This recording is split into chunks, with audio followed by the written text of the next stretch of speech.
de los pacientes y la institución médica y la cardiología en este caso, para que ellos logren a lo largo del tiempo llevar adelante su enfermedad cardiovascular con la mejor capacidad posible.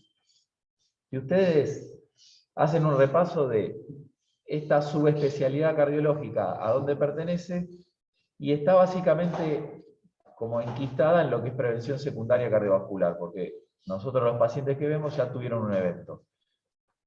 Y no solo tuvieron un evento, sino que algunos vienen con una patología cardiovascular crónica, y en la que durante mucho tiempo hubo una prescripción absoluta a la actividad física, y que después de tiempo de ir conociendo esa patología, por ejemplo la miocardiopatía hipertrófica, y nos dimos cuenta que no es tan peligrosa, que no mata a tantas personas, y a las que tienen riesgo de muerte súbita, el nicho es la rehabilitación cardíaca para encontrarlos y ofrecerles calidad de vida.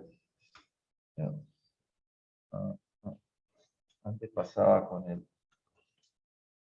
¿Qué pasó? ¿Se frizó? Bueno, como yo les comentaba, haciendo un poco de historia, en 1772 Heberding presentó ante la sociedad, la Real Sociedad de los Médicos Londinenses, el primer caso descripto de angina de pecho, de Angor, que mejoraba con la prescripción regular de caminatas. En ese momento tener angina en el 700 era una condición completamente discapacitante, que no permitía llevar adelante una calidad de vida adecuada. Y bueno, fíjense, primer caso. Yendo 2 siglos más adelante, de 2012, en 1912, el tratamiento del infarto, el único tratamiento del infarto que había eran 2 meses de reposo. Ese era el único tratamiento que había. Casi 30 años después, se juntaron y dijeron, bueno, vamos a bajar 2 semanas, porque parece que 2 meses de reposo es mucho.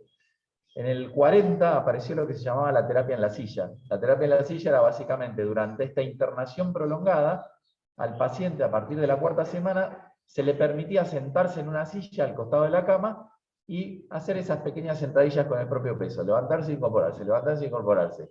Esa es toda la actividad física que hacía un infartado en la década del 40. En el 50 aparecen las caminatas precoces en los pasillos de los hospitales. Yo me acuerdo que una vez cuando el banco empezó a expandirse y nos empezó a utilizar el patio de la rehabilitación, nosotros estábamos en el patio central donde está la campana del hospital, donde estaba ese viejo árbol, ese viejo roble que lo tiraron abajo. ¿Acordaron? Bueno, nosotros usábamos ese espacio, salíamos de la esquinita de la rehabilitación y nos íbamos al parque. Llevábamos el desfibrilador, llevábamos las colchonetas, los bastones, todo. Y bueno, cuando ese espacio se cerró porque se empezó a expandir el banco, la profe de educación física en ese momento dice, bueno, usemos el pasillo central. Y caminábamos por el pasillo central, hasta que a muchas personas les molestó y dejamos de caminar en el pasillo central.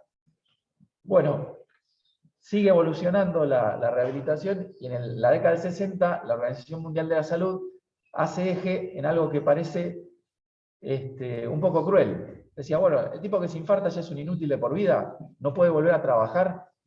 Y si se infarta un tipo joven de 50 a 60 años, que lo tenemos que bancar 20, 30 años socialmente, improductivamente, entonces la OMS dice, bueno, tratemos de buscar la vuelta para que esta persona se vuelva a incorporar a la sociedad, a la fuerza laboral, y no termine siendo un discapacitado cardíaco.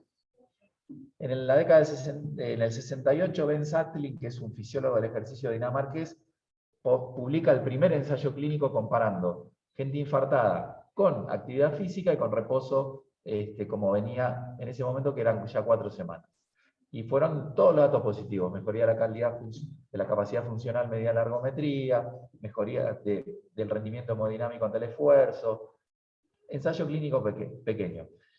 En la década de 70 y 80 aparecen por lo menos 200 trabajos, todos pequeños, con metodologías un poco distintas, pero que se pudieron recoger en un metaanálisis de Aldrich y Connor, publicado en el año 89, que por primera vez dice que la rehabilitación cardíaca disminuye un 24% la tasa de reinfartos y un 20% la mortalidad cardiovascular.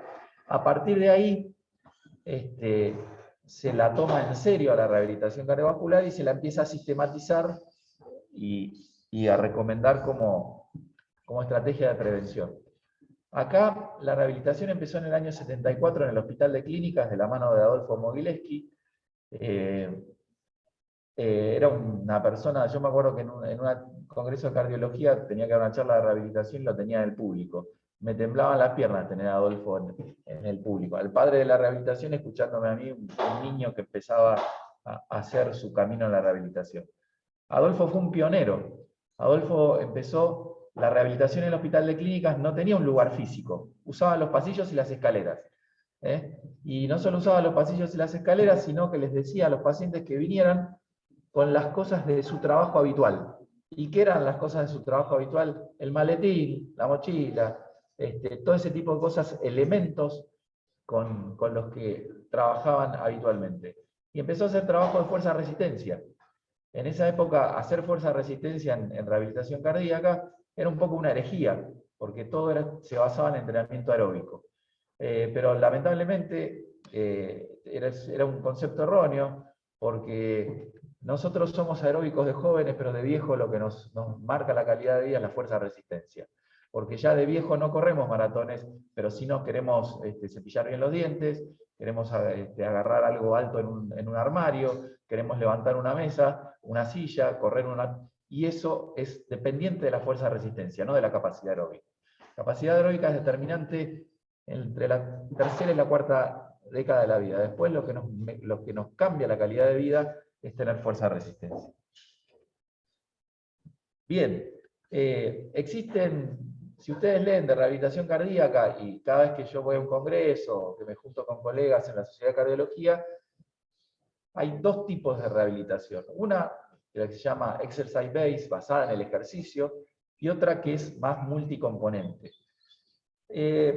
A mí me parece que en la Argentina la basada en el ejercicio es la que funciona, porque la multicomponente es la yankee, básicamente la que uno va a un centro en que le controlan los lípidos, la presión, hay un psicólogo, un coaching, hace mindfulness y hace un poquito de actividad física, pero eso te lo paga el seguro de salud por 8 a 12 semanas, después se acabó.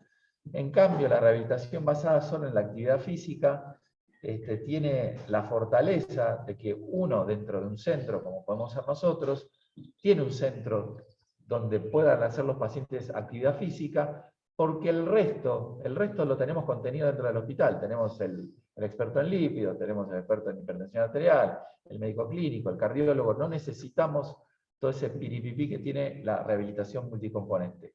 Si nos falta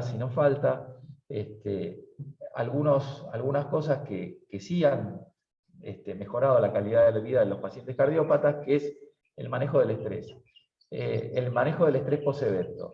Yo que soy cardiólogo hace 27 años, cuando un paciente se infarta, tiene más dudas sobre cómo reiniciar su vida cotidiana, su vida habitual, que si va a hacer ejercicio y va a poder correr una maratón dentro de un año o dos. Quiere saber si puede tener sexo, en qué posiciones, si hay algún límite, si puede empezar a trabajar, cuándo puede trabajar, cuántas horas, y ese tipo de cosas se charlan, se hablan, son moneda corriente en la rehabilitación cardíaca. Yo me acuerdo que tuve la oportunidad de ir al Mass General, al Massachusetts General Hospital, un mes a rotar, y fui a la rehabilitación cardíaca. La rehabilitación cardíaca, básicamente manejada por las enfermeras, no había médicos. Pero el jefe de prevención, Richard Pasternak, lo que hacía, una vez por semana, iba a distintos grupos, se sentaba o se quedaba al lado de las bicicletas y de las citas, y les preguntaba, ¿tienen alguna pregunta, alguna duda sobre su tratamiento, sobre qué hacer? Y uno decía, bueno, yo tengo, y estaba bárbaro, porque esa era la educación, la clase de educación que recibían los pacientes. Era el médico rehabilitador que se acercaba al grupo, tomaba la presión, no la tomaba, miraba alguna historia clínica, veía algún estudio, pero les preguntaba, mientras pedalean, mientras hacen ejercicio, ¿quieren charlar de alguna cosa? Y ahí surgían pequeñas charlas de 10-15 minutos en las que un experto en el tema, aclaraba dudas con pacientes en lo cotidiano, en la clase. Bien. Modalidades hay muchas. Nosotros obviamente lo que estamos tratando de enfocar es la rehabilitación presencial, estamos tratando de volver. Pero hay evidencia de sobra que se puede hacer home-base, rehabilitación a distancia. En la Argentina, cuando vino la pandemia, a algunos centros se les complicó muchísimo esto, y son muy pocas las obras sociales que lograron establecer convenios para rehabilitación a distancia. Así que, y ya pasando la pandemia, con la vuelta a cierta normalidad, creo que van a terminar caducando todas esas modalidades. Y hay modelos híbridos. Hay muchos lugares que tienen modelos híbridos que lo que hacen es 1 o 2 sesiones de rehabilitación institucionales y después les dan folletos, información, videos, lo que sea, para que las personas sigan haciendo en casa. El tema es que esos programas requieren de mucho soporte no médico, de tener secretaria, enfermera, técnica, que llame, que pregunte, hizo o no hizo, por ejemplo, planillas de frecuencia cardíaca para que la anoten, y ahí uno se da cuenta si el paciente está haciendo las cosas o no está haciendo. Era como cuando yo coordinaba grupos para dejar de fumar en el Gran Tai, era como cuando el paciente tenía que soplar en la pipeta para medir el nivel de nicotina. Por más que te comas 15.000 caramelos de menta, cuando soples vamos a saber si tenés monóxido o no tenés monóxido. Y algunos que lamentablemente no lograban la abstinencia, cuando se encontraban con que tenían que soplar, se les caían todas los mantos de piedad que tenían. Así que los modelos híbridos son posibles, pero requieren de tener personal entrenado, capacitado, y también ese personal obviamente debidamente remunerado, porque llamar a los pacientes, controlar las planillas, entrenarlos por teléfono, todo eso es un trabajo que lleva mucho tiempo. ¿Hay evidencia de esto? Y hay ensayos controlados, hay metaanálisis y hay estudios de corte retrospectivos. El problema de la rehabilitación es que siempre compitió contra la industria y contra los stent y los bypass. Entonces, cuando empezó a fines de los 70 y tuvo su desarrollo en los 80, la cirugía cardíaca era una cirugía que tenía una mortalidad del 3 al 5%, la angioplastia era restringida a casos muy particulares. Hoy todo eso cambió, la mortalidad cardiovascular de la cirugía bajó a menos de un 1%, la angioplastia se mete en territorios donde antes no se metía, bifurcaciones y demás. Entonces siempre estamos compitiendo contra pesos pesados, pero a pesar de eso, a pesar de competir contra pesos pesados, todavía sigue habiendo evidencia de que es beneficiosa. Y yo se los quiero mostrar en 2 o 3 cosas. El otro problema de la rehabilitación es cómo hacer un ensayo aleatorizado donde haya un placebo ejercicio. Es muy difícil hacer placebo ejercicio. Yo tuve la oportunidad de hacer un protocolo de actividad física en mujeres con síndrome metabólico, y cuando lo discutíamos, me acuerdo que dijimos, bueno, una rama fuerza entrenamiento, fuerza resistencia, una rama aeróbico, rama control. No, rama control nada. Que hagan otra cosa, que vengan a jugar al bridge, que vengan a jugar al badminton, que hagan yoga, que hagan... Porque si no vienen 2 o 3 veces por semana al centro, no es control. El grupo control del ejercicio es, dejemos que hagan lo que quieran. No, porque el beneficio de la rehabilitación no está solo en la actividad física, sino la adherencia a la medicación, control de factores de riesgo, un montón de cosas. Eso se lo tenemos que garantizar igual al paciente. Si lo que queremos controlar es el efecto del ejercicio, lo otro también tiene que estar bien controlado. Así que es difícil establecer ensayos randomizados, lo hay, está el RAMIT, hay 4 o 5 trabajos grandes, pero el problema es dropout en el grupo control, porque el grupo control se empieza a pasar ejercicio, porque está socialmente aceptado que la actividad física es saludable. Entonces, ya una persona que accede a un ensayo clínico es un perfil de persona inquieta, despierta, y encima escucha que van a comparar ejercicio versus no ejercicio, se termina pasando. Por ejemplo, el Action Heart Failure, que fue el trabajo más importante la insuficiencia cardíaca tuvo un cruce de 21%. En ningún ensayo clínico que hay un 21% de cruce de fármacos, lo aprueba nadie. No. Si uno tiene un dropout de 2-3% en un ensayo clínico con fármacos, los entes regulatorios te lo frenan. ¿Podrías comparar con controles históricos? Sí, bueno, eso es por ejemplo. Les traigo un trabajo reciente, publicado a fin del año pasado. El Swedish Heart lo que hizo es agarrar durante 5 años para atrás, retrospectivamente, una base de datos de ellos de pacientes postinfarto. De esa base de datos sacaron a los que fueron a rehabilitación. De los que fueron a rehabilitación los machearon con controles de ese mismo grupo. Y que vieron que reduce la mortalidad hacer rehabilitación cardíaca.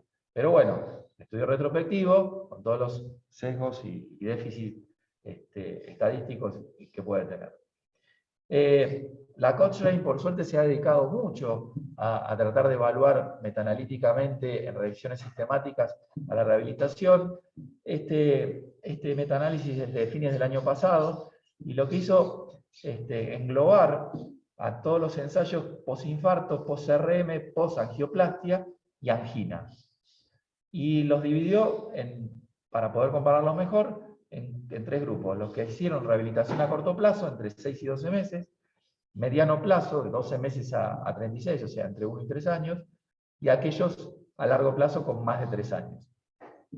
Los de corto plazo lo que vieron es una moderada reducción de la mortalidad total, una gran reducción de la tasa de reinfarto y una gran reducción del número de rehospitalizaciones por cualquier causa.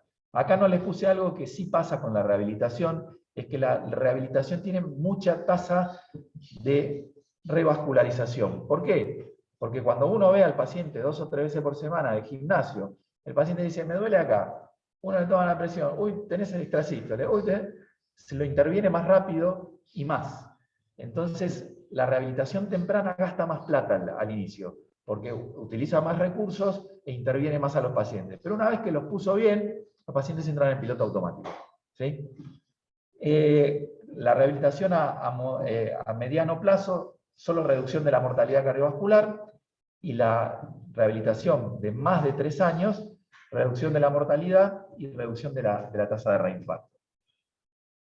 Son más de 44.000 pacientes en esta revisión. Con respecto a la insuficiencia cardíaca, este estudio, acá la fortaleza de la evidencia es mucho menor. En insuficiencia cardíaca, lo único que logramos es mejorar la calidad de vida y disminuir la tasa de readmisiones o de reinternaciones totales y por insuficiencia cardíaca.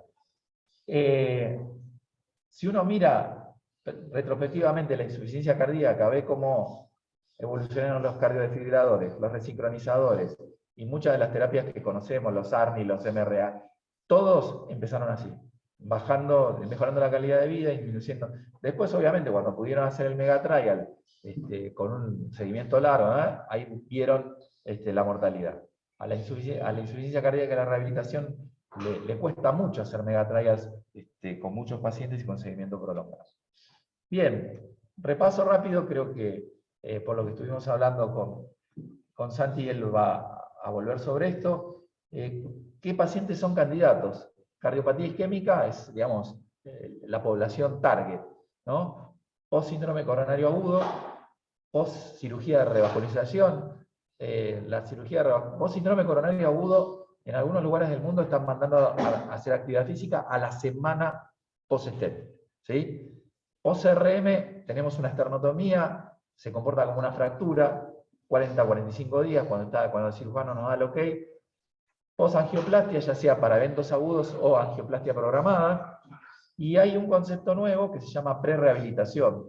De hecho, yo siempre discuto con el Harting que mucho de lo que... vieron que el TAVI, el reemplazo percutáneo de la válvula aórtica, uno de los criterios cuando empezó y cuando le empezó a sacar pacientes a la cirugía, uno de los criterios era la fragilidad.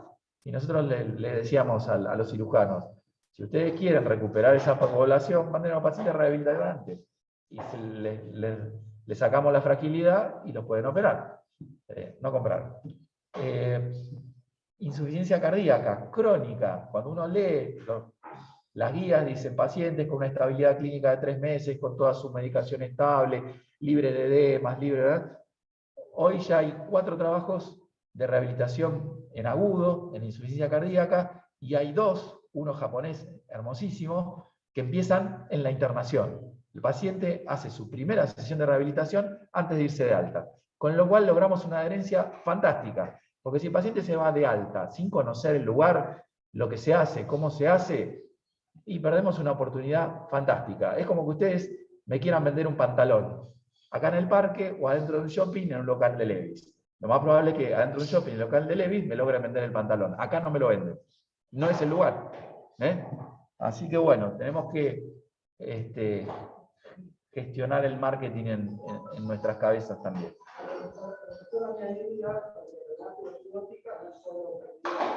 Sí. Aquellos que no, en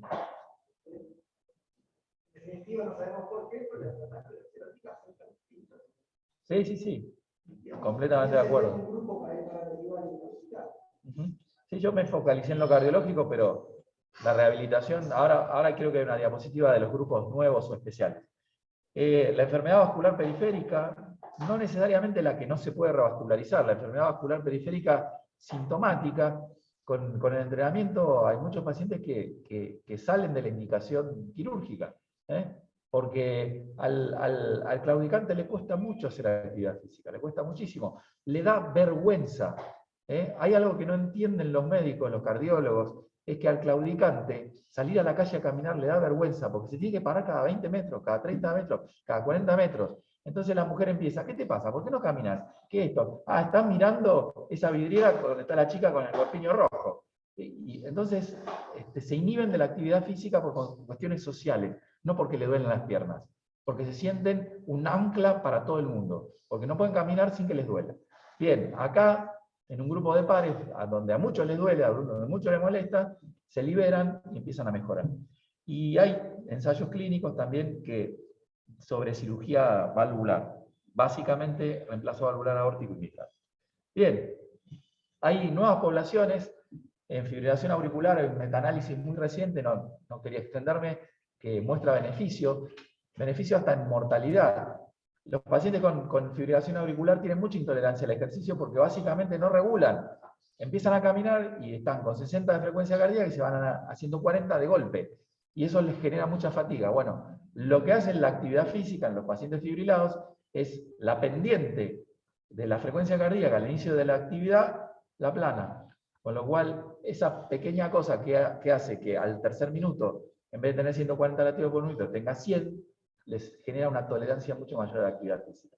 Miocardiopatía hipertrófica, hay 4 trabajos que demuestran mejoría en endpoints blandos, y sobre todo lo que demostró en miocardiopatía hipertrófica la rehabilitación, que es segura.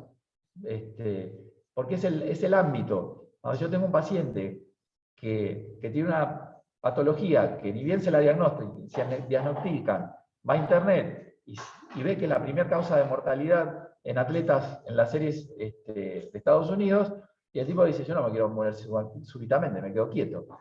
Eso ya está cambiando, ya no es una patología tan mortal como pensábamos que era, pero en los pacientes con miocardiopatía hipertrófica sintomáticos, el mejor lugar para comenzar la actividad física es el lugar controlado, la rehabilitación. Hipertensión pulmonar, hay un estudio chino, un metaanálisis hace poco. Imagínense que la hipertensión pulmonar es una enfermedad muy rara.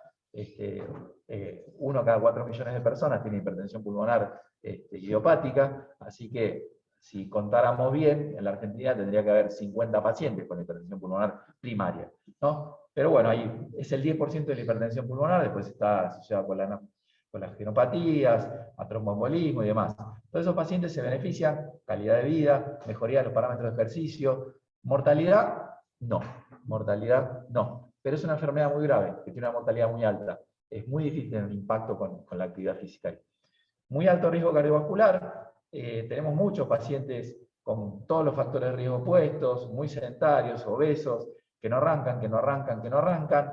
A veces, yo lo he visto, lo he escuchado, es ir a la rehabilitación y decir, mirá, tenés 4 bypass y sos una foto de lo que soy yo, pero un año adelante. Mejor me cuido. Y la adherencia que logran es muy, muy alta. Posbariátrica, yo tengo una pequeña experiencia con pacientes posbariátricas, es una excelente herramienta. Anciano frágil, el tema del anciano frágil es que manejar un grupo donde hay un grupo de rehabilitación que tiene distintas características, si hay un anciano frágil y hay ancianos frágiles, es que es un grupo para personalizarlo mucho. No se lo puede dejar grupalmente suelto porque lo más probable es que se termine cayendo, rompiendo la cadera adentro del hospital. Entonces, yo creo que el anciano frágil tiene que ser como un target poblacional en sí mismo y trabajarlo por separado, porque demandan de muchos de los profesionales, no solo el profe, el kinesiólogo, mucha atención, estar atrás. Y bueno, y hay una nueva indicación huérfana que es el post-COVID. Los pacientes que han estado internados 2 meses, 3 meses, traqueotomizados, que la tomografía, la parte pulmonar se va resolviendo, pero tienen disnea, tienen palpitaciones, tienen intolerancia al ejercicio, salen a la calle y tienen miedo. Así que ahí también hay un nicho de actividad física institucional. Bueno, última diapositiva, un pequeño homenaje a Bubi Jagroski. Bubi fue un poco el promotor de la rehabilitación en el central, y de él tengo recuerdos muy lindos y tengo cosas muy prácticas. Por ejemplo, Bubi se tomaba el trabajo de ir a la unidad coronaria, agarrar la lista de los que estaban de la lista de los pacientes, los operados, angioplastiados, infartados, iba a la sala de residentes, hablaba con el jefe de residente y le decía, ¿quién de todos estos se va de alta hoy? Fulanito, fulanito. Entonces agarraba una carta, que ya la tenía preimpresa, se acercaba a la cama y le decía, soy el doctor Jagroski, jefe de rehabilitación cardíaca, lo invito a que venga a rehabilitación. Estos son los horarios, y le dejaba el papel, y el tipo se iba con la lista de los remedios, con la invitación a rehabilitación desde la unidad coronaria o desde la sala.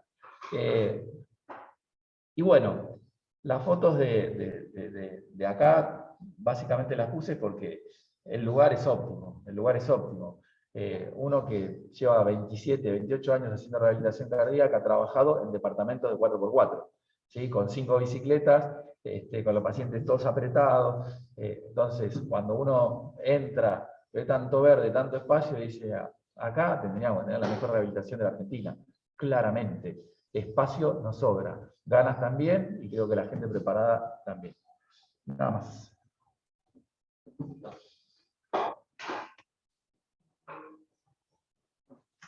Gracias.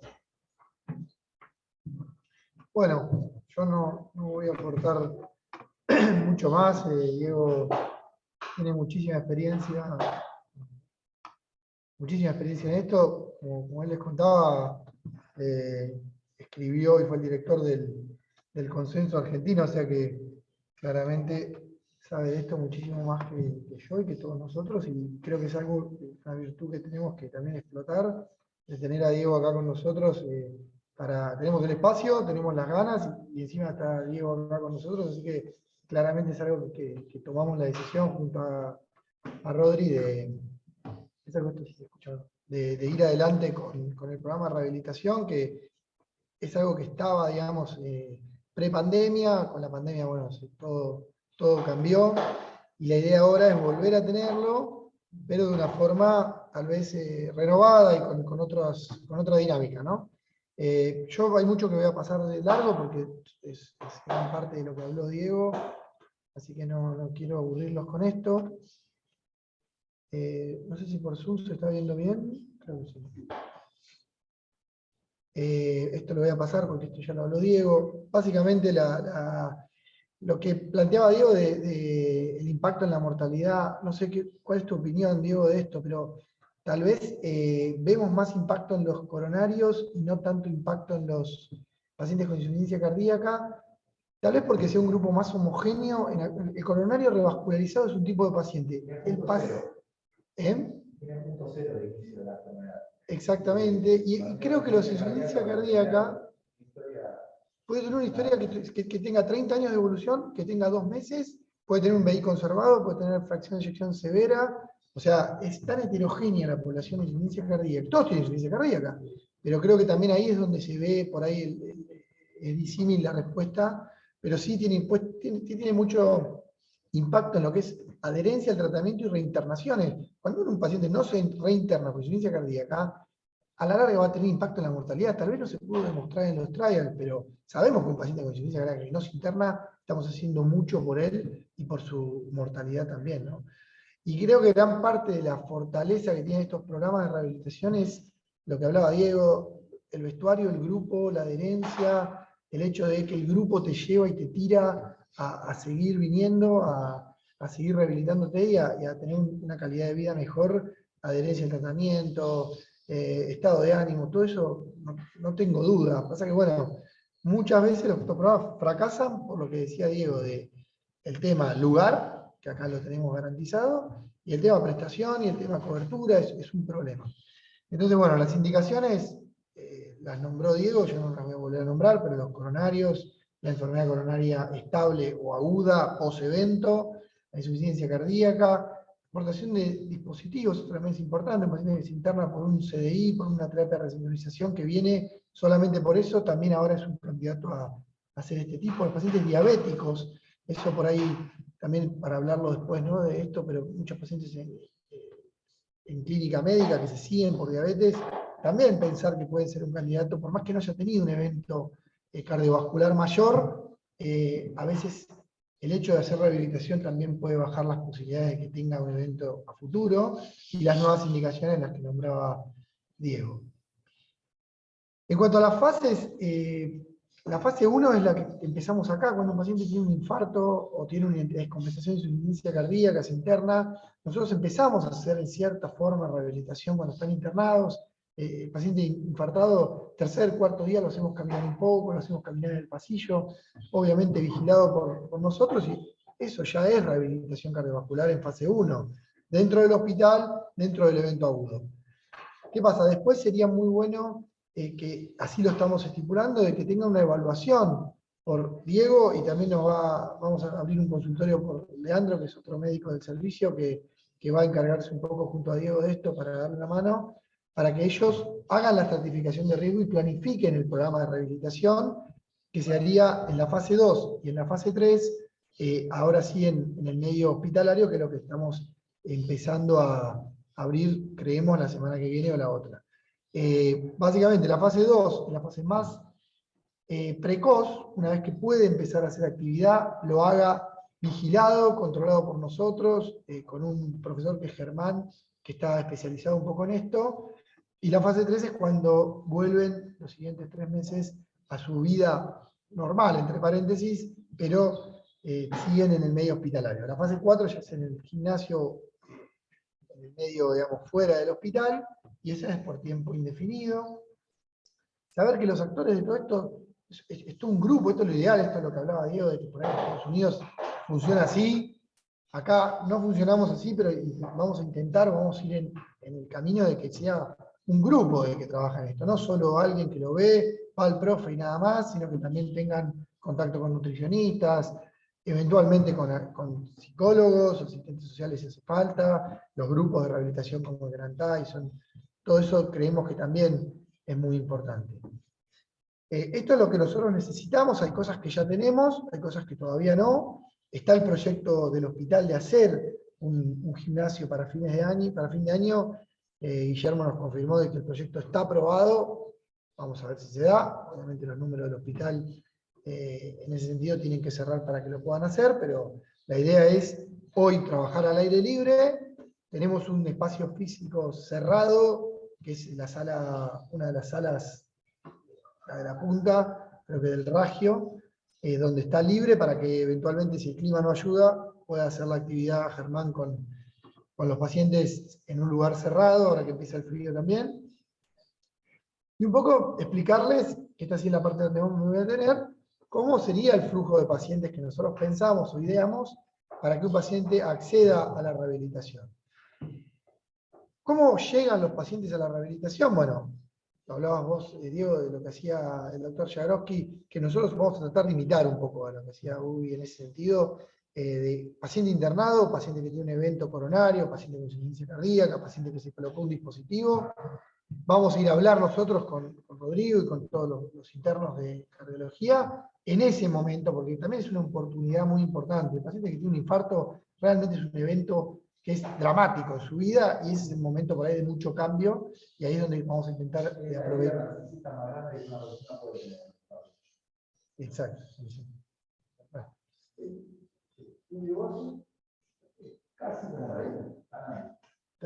Muchas veces vienen juntos también. Entonces, en ese momento, ahí es donde vamos a trabajar para nosotros en la unidad coronaria. En ambulatorio también es una oportunidad muy importante. Todos vemos pacientes con insuficiencia cardíaca, pacientes diabéticos avanzados, enfermedad vascular periférica, pacientes coronarios. Ese tipo de pacientes es el candidato a hacer rehabilitación. Y también pueden venir un flujo de pacientes que también tenemos un proyecto de hacerlo a través de las redes, publicitar esto, porque es muy difícil que un paciente consiga un lugar para hacer rehabilitación acá, en Capital, donde sea, en todo el sector del AMBA es difícil. No sé cuántos centros, digo, lo ofrecen. Cuando hicimos el censo eran en la Argentina 37 y hicimos hacer un censo post pandemia y no, todavía no pusimos las pilas, pero creemos que un 35% de los centros ofrecen esto. Y bueno, si nos centramos encima de la población de San Justo, claro. La zona a veces sigue funcionando al MIL, sigue funcionando el posado, con Roberto Marana, son los dos lugares que vamos a referencia. Pero después no, había un centro privado en Morón, la Villa de Santo.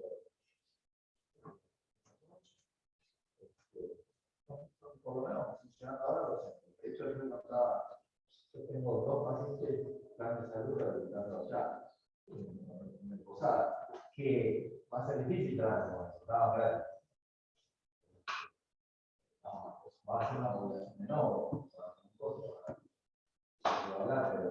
pero bueno, el tema de Posadas es que el problema de la rehabilitación hospitalaria genera mucha dependencia del paciente. Paciente cientista, que lo toma como su club, en su lugar de gimnasia, y cuando lleva un año, está bien, todo va bien, uno le dice, bueno, el tiempo le deja ese lugar a otro. No se quiere, me acuerdo que el doctor Gianni Tornado, en el central, era Rosario Negro, el encargado de darle lata a los pacientes de rehabilitación. Tenía tanta cara de bueno que cualquier cosa que dijera Gianni iba a estar bien. Él lo llamaba, lo llevaba al consultorio y decía, bueno, usted hace un año que viene acá, me dio muy bien, usted va a estar bien. Y los tipos se quedaban. Ha habido notas a la dirección del hospital, me cortaron las piernas, no me dejan más a la rehabilitación. Y es que ese es el, me parece, el problema. Esto no es un gimnasio. Bueno, a ver, vos no querés ir a la comunidad, sin condición nada. Bueno, ¿cuánto pagarías un gimnasio afuera? ¿Cuánto sale para esa partida sale 12 pesos, una buena barata? ¿Cuánto pagarías? Hay que buscarle ahí, dar ese conflicto, ¿no? Decirle, bueno, ¿cuánto te querés ir? Pasamos a otro nivel, pero otro nivel que requiere menos supervisación, a seguir viniendo acá, ¿no? Pero va a tener el costo que tiene el gimnasio, que tiene una membresía de un gimnasio. Es que creo que parte del beneficio que tiene esto de grupo, de vamos todo me tira para arriba, también tiene el hecho de cuando lo cortas es un problema, porque el paciente se cariña hasta con el grupo y con la gente. Una resucitada y otra no resucitada.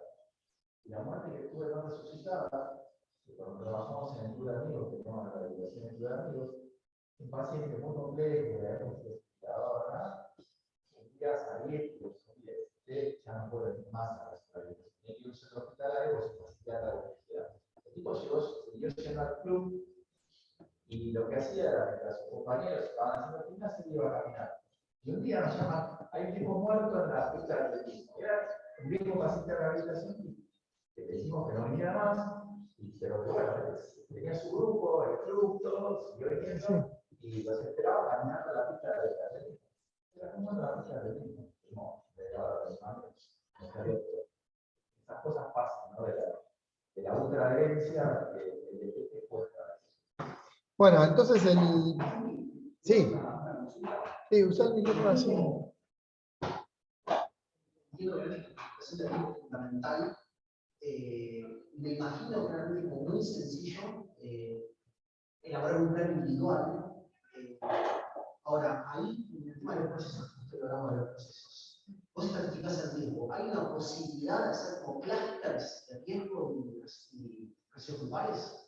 Que ahí hay una complejidad en el proceso. Claro, sí, sí. El problema del riesgo es que cuando hicimos el consenso de este capítulo de planificación de riesgo, la planificación de riesgo es un consenso de expertos. A mí me dice una persona de eso que diga, y de 25 años de realidad se muere más cuando los riesgos. Hola.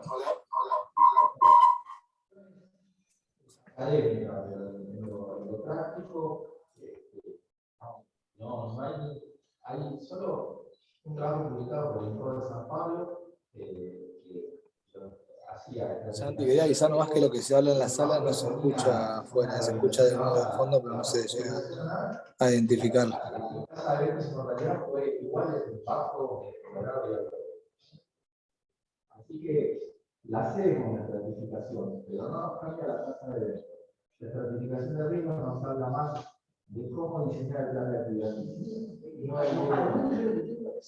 Son planes individuales, no por momentos.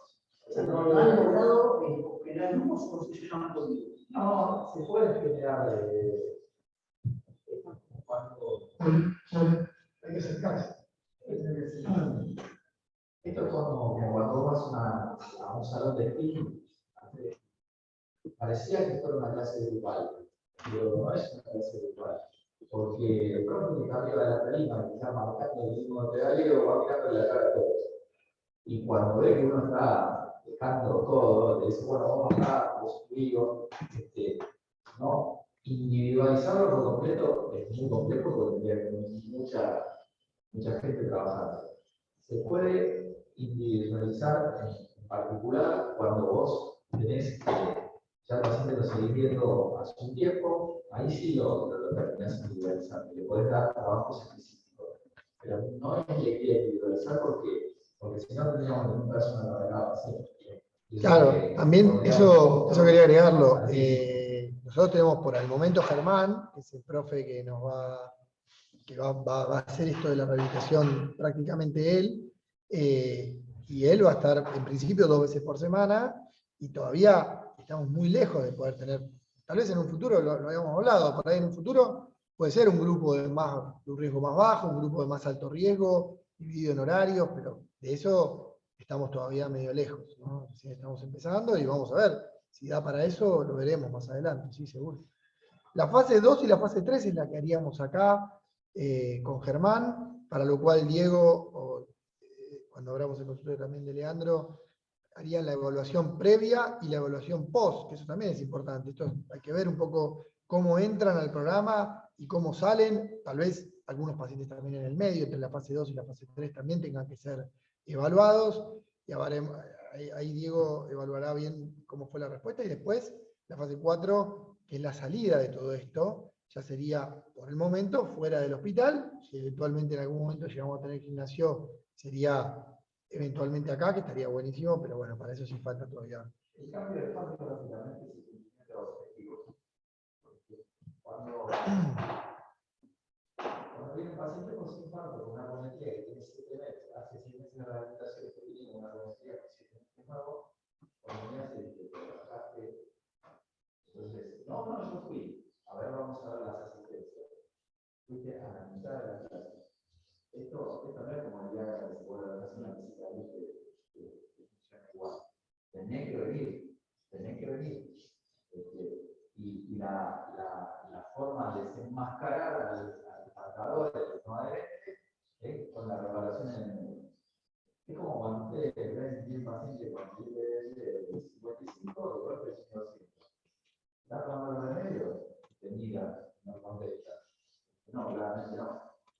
¿Qué pasa? Bueno, las evaluaciones intermedias, lo que permiten es eso, ver, estás saliendo, estás viniendo, porque no estás viniendo, estás con una lumbalgia, tienes que hacer otras cosas para, bueno, estás con lumbalgia que ahí sí hay que personalizarte el plan, porque no podés ir por el grupo total. ¿Sabes? Digamos, no es que los cambios de fases como que no cambia el paciente, sino que ajustamos metas y planteamos objetivos para más adelante.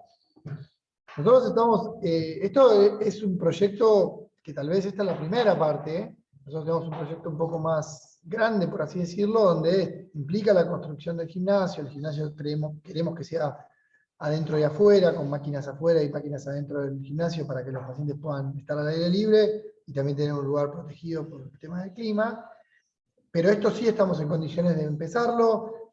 Por lo que hablaba Diego, esto va a ser con un coseguro para pacientes de plan de salud, que va a ser de 2.500 pesos, y los pacientes con obra social van a pagar 5.000 pesos, porque las obras sociales, cerrar con cada una de ellas será bastante complejo, entonces va a ser como si fuera una actividad privada.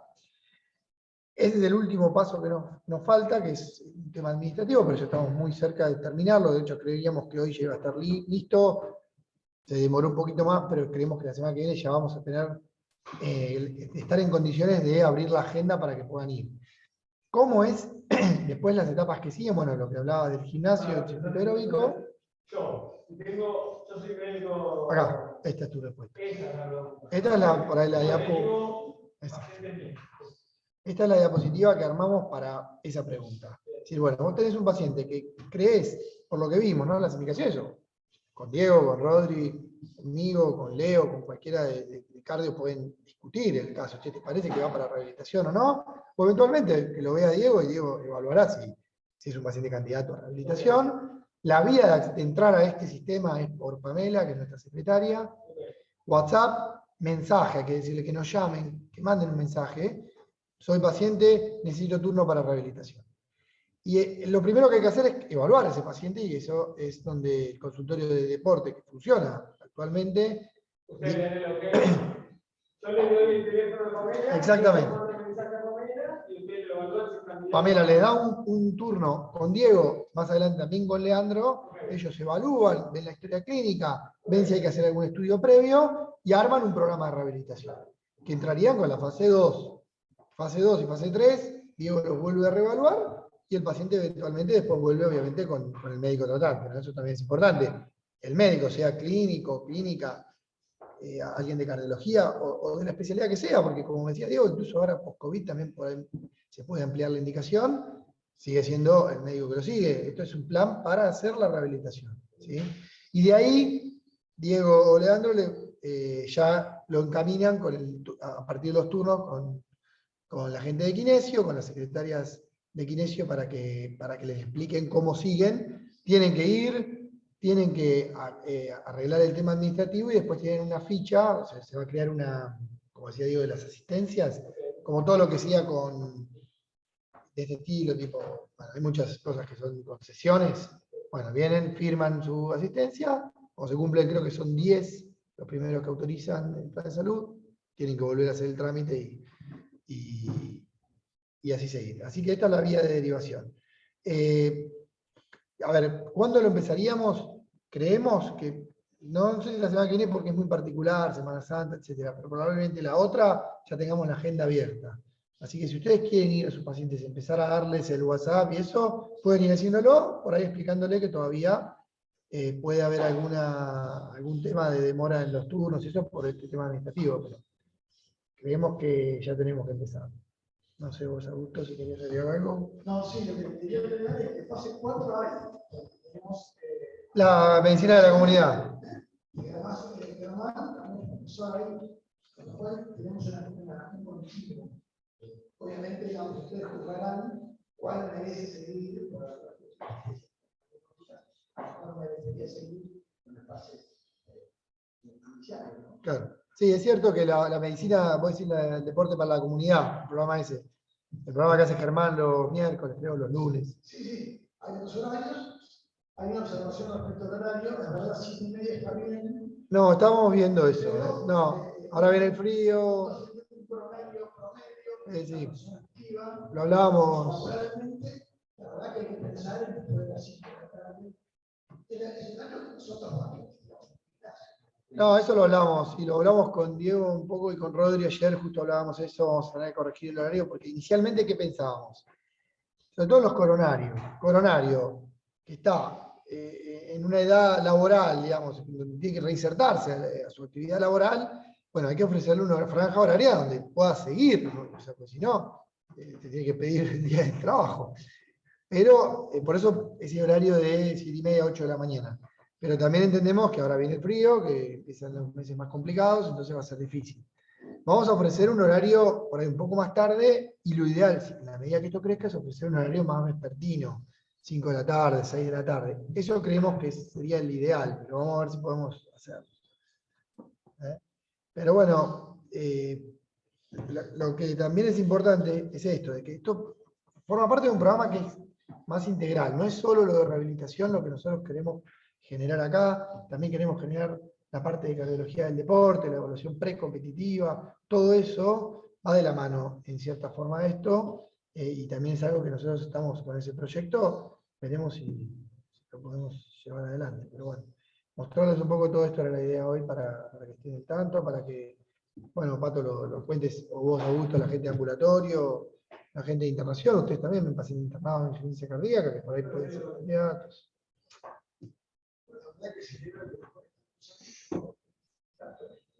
Sí, vos fuiste el principio de los principales motores. Hay que esperar el momento político. A veces se llega y a veces no llega. En este caso, bueno, no se sí, hay una parte, de hecho hace meses que venimos atrás de esto del coseguro, del contrato que hay que cambiarlo, fue largo, hasta no ver el primer paciente haciendo rehabilitación, es como que uno no cree que vaya a pasar, pero bueno.